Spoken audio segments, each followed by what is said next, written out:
Let's go ahead. Able to read off your... The key is... Good morning.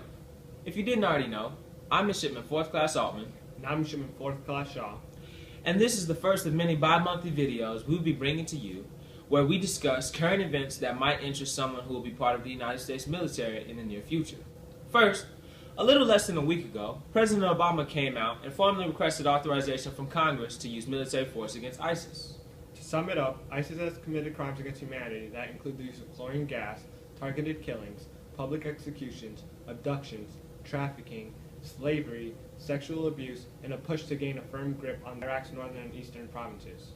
Now, President Obama's plan does not call for boots on the ground. Instead, it calls for airstrikes in Iraq and Syria, support and training for forces on the ground, including the moderate Syrian opposition, preventing ISIS attacks, regional and international support for an inclusive Iraqi government, and humanitarian assistance for the citizens.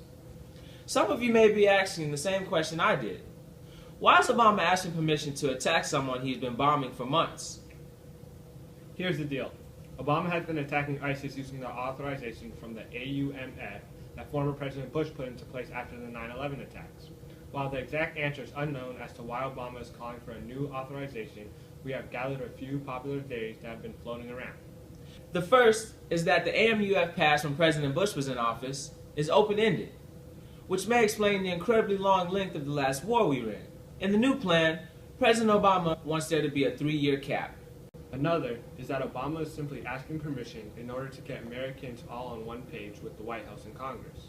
Although Obama's plan hasn't been passed by Congress, there are still plans to aid Iraq in major battles. Last year, ISIS recaptured Iraq's second largest city, Mosul, and has controlled the city ever since. U.S. and Iraqi leaders discussed a plan to retake the city this coming spring.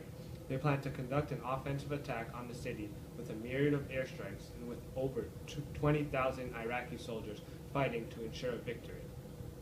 It's speculated that the gap between the announcement and the actual attack is to raise awareness of the attack amongst American people, while allowing time for U.S. and allied forces to properly train Iraqi soldiers and allow citizens to evacuate.